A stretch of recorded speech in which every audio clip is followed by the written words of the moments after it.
Rohan's Corner, working overtime, recording fine, that's just prime. Super reviews, which will neutralize Hasbro's wave of crimes. Magic Square to the rescue, and New Age has got such super paintwork. Rohan is the mighty power that can save the day. Rohan, no one knows what lies behind his wall of fame.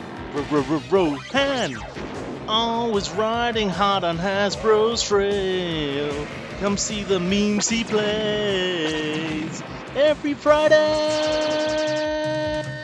Hello everyone, thank you guys. Welcome back to the Corner of Rohan. And this week I'd just like to start by saying thank you to everyone who wished me a happy birthday for the past week, and also to all of you wishing me in the chat there right now. And what better way to celebrate than to look back at 2022 and do an awards ceremony. So if you'll indulge me, I have 12 different prizes to give out to various different Transformers this year. Hopefully you'll enjoy the nuance of the categories that I've chosen, not the standard ones that you would expect from me. But anyway, it should be enjoyable. So, kicking off with my retro pickup for 2022, it is courtesy of Mr. Guzzy Hero. I picked up these lovely 3 Generation 1 puzzle pieces, 100-piece puzzle pieces, brand new and sealed, courtesy of Guzzy for a steal at £5 each. Thank you very much, my man. My son will absolutely love doing these with me. That's a given. Yeah, absolutely. And although I did have 13 Generation 1, Generation 2 older pieces that I picked up this year that I chose from, those are the ones I've gone with. Number 2, and there are quite a few contenders for this year, is a bargain figure of the year. Which one gets the nod? Well, there were several honorable mentions. We've seen the Mutant Tigatron in TK Maxx stores recently, along with a bunch of other great discounted figures. Mutant Tigatron specifically down to £10. We all have also seen the Rainmaker set as low as 30 odd quid, £33, and the Jurassic Park set all the way down from the echelons of £100 or so down to 30 quid recently from Zavvi. But my number one pick for this year is the Botropolis set, because for 20 quid, it's such a lot of figure for your money. 2 large figures and several Micromasters, and gives you a whole playset feel for 20 quid. The original price point was around about £80, so yeah, can't really go wrong. I hope you all managed to pick one up. And number 3 for me is Disappointment of the Year. I had to rack my brains quite hard for this because, you know, you don't often feel disappointed with figures. You feel they lack in some way, shape or form, but never disappointed enough. Maybe if you're Paul and you're really disappointed with, you know, Visible Hand Syndrome, then you'll sell them off, or maybe Brick Syndrome for CJ Face. But for me this year, there are 2 specific ones that stood out. The first one being Legacy Blitzwing. Obviously, the robot mode is great, but the alt modes leave a lot to be desired. The tank mode is growing on me, and obviously there is that Tim Header upgrade kit which you can put on it to make it look a little bit better. The jet mode, I just put it in the stand mode because I think otherwise it just looks really bad. There are other fixes out there which I've showcased before, but yeah, that figure has a lot to be desired. And then the other figure for me that really didn't really hit the nail on the head, didn't make me feel good about it, and I actually sold it pretty quick, was the Action Toys Bike Robo. I realize this is an older toy, but for me, I got this year as a Cycle toy, and yeah, there's nothing really Cycle about it. Okay, it's very close to the original sculpted mold of the Gobot Cycle toy, the original, but other than that, it doesn't even have any kind of face that reminiscent of the toy. It just didn't do anything for me, so I got rid, unfortunately. And before you all jump on me, I knew there would be a Gobot in the disappointment category. It didn't have to be. I put it in there on its merit. In at number 4 is my QC Nightmare of the Year, and this year hasn't been as bad as many others. Yes, we have had some QC issues, predominantly paint-based with certain figures. I know that my Magic Square Mirage had a few scuffs on it, and I've had other Hasbro figures with scuffs on them too. But the one that I really want to shout out about is, you got it, the latest HasLab Victory Saber, unfortunately, it has got major issues with it. And so, yeah, I think I have something in the region of 19 issues with that figure. So that's why that's there at the top of the list. In at number 6 is my Legend class figure of the year, and this is a tough one because obviously I have a lot of figures that I buy every year. In fact, this year I whittled it down for this list to figure out my best figures from 100 odd purchases. That's 100 lots, not necessarily 100 figures, but 100 odd lots. That covers Mainline, it covers Legends, it covers Masterpiece, it covers non-transforming figures, it covers other figures, it covers Gobot, so all those bits and pieces. And in terms of Legends, I bought 27 various different Legends this year, and it was really hard to pick one. We had some crackers this year. We had Magic Square Optimus Prime 2 was excellent. Magic Square's Hound was brilliant. I picked up the New Age Insecticons. They're pretty damn good. But the top 3 for me this year were New Age's Cyclonus. What a fantastic bot and alt mode that is. A lovely transformation, lovely paintwork. New Age's Jetfire, dead on in terms of the same aesthetically, looks excellent, really good paintwork, nice transformation. But number 1 for me had to be my favorite character who's never been done this well in any form of Transformers line, 3P or official, any scale, Masterpiece or otherwise. It is, of course, Magic Square, Ironhide and Ratchet. They are absolutely exceptional. If you don't have them, go out and get them, because this is the only version of this toy, even better than the Hasbro one. Sorry, Hasbro. The Studio Series 86 Ironhide is excellent, but it still does not get anywhere close to Magic Square. And number 7 on my list, the Mainline bot of the year. I have 2 that I want to pick out.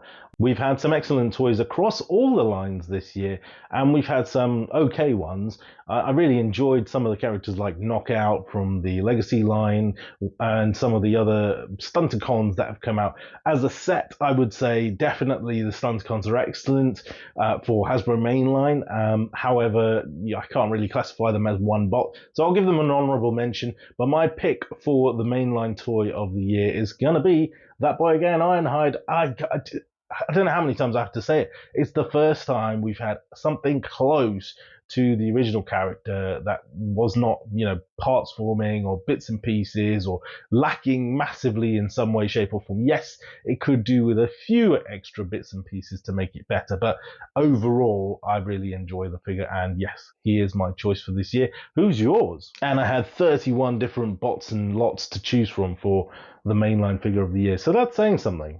And my Masterpiece choice of the year. You may not think I'm a Masterpiece collector because I'm not really, but I did pick up 6 different Masterpiece toys this year. The likes of XTB's Perceptor and Wheelie, the likes of Hasbro official Takara Masterpiece Bumblebee. But my choice for this year is RP44 Thomas, the KO of Fans Toys Astrotrain. Boy, that figure is a beast. Okay, fair enough, it transforms in really nice 3 alt modes, but boy, it is hard work to do that. I tend to keep mine in Space Shuttle mode, and it's a hefty, chunky boy as well. But lovely figure, and for the money, I can't really complain.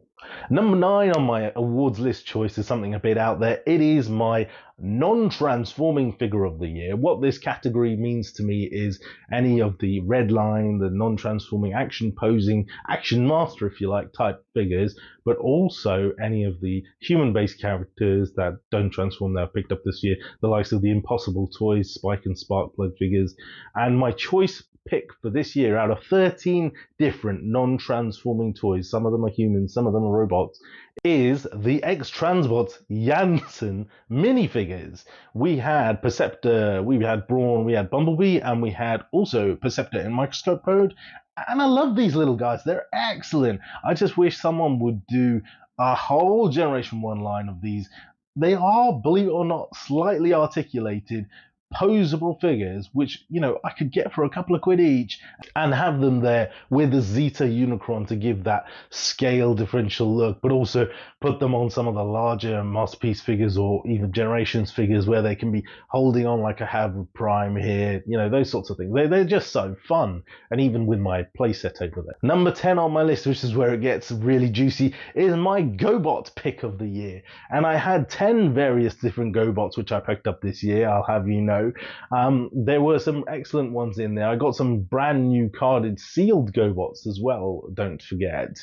But my number one pick for this year, it was hard to choose, but definitely goes to Toe Cutter, KFC Toys Sidekill, but also from the same man, Mr. Borders Dude John Grieve also supplied me with an original Sidekill figure, which I just love that figure as well. They're both great. Toe Cutter is obviously head and shoulders above in terms of scale and height and everything about the transformation. But just for fun, the little original Sidekill figure is great. And number 11, my T-shirt of the year. As you can probably see, I'm sporting a new one here provided by my family for my birthday. So thank you, family. I also have another one which I shall show you later, which actually is probably slightly better, if not as good as this one.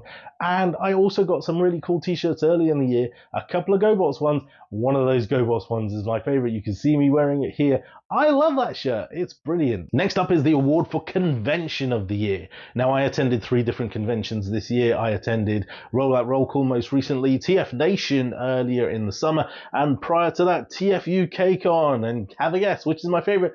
TF UK Con. What a convention. I will definitely be attending there next year. I hope you will also be there and also buy some of my stuff. 2 categories left. The first one is bought it but didn't really need it, and this award goes to this year. Well, there were quite a few figures I bought and I didn't really need. I bought Power of the Prime's Optimus Prime Leader Class again for a tenner. I didn't really need it. I bought it because it was cheap. That's a bit silly. There have been a couple of other mainline figures I bought which I didn't really need. I bought a second Legacy Kickback because I'm going to have some clones of the Insecticons. That was kind of silly.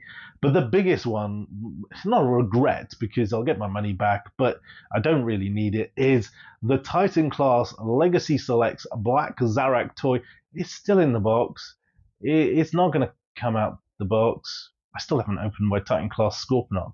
I mean, if I'm going to pick one of those two, I'm going to open Scorponok because he's G1S. And for the biggest award of the year, my holy grail of the year, my number one purchase of 2022, it has to be the one and only out of 100 different purchases this year, my wonderful iGear Control Center Display Center, which I picked up earlier in the year for a bargainous £160. I have to admit, I've seen others going for sale this year, 2 more. One went for like $300, $400 in the States, and the other one is listed at the moment for like 1,000 Canadian dollars. So it is rare as hen's teeth, and I love the set. It's brilliant. It gives you so much depth for display, for photo taking, for play, even though it has its issues with falling apart and whatnot and not being able to touch it. Pretty much, it's still absolutely fantastic, and I really do hope more 3P companies or even Hasbro come along and build things like this because we absolutely need them. So those were my award choices for 2022. I hope you enjoyed them. I hope you agreed with them. If you don't, write in and let us know which ones you would have gone for, and I hope to see you again back on the show next week for some more Transformers action. Back to the studio. Transformers, Rohans in disguise.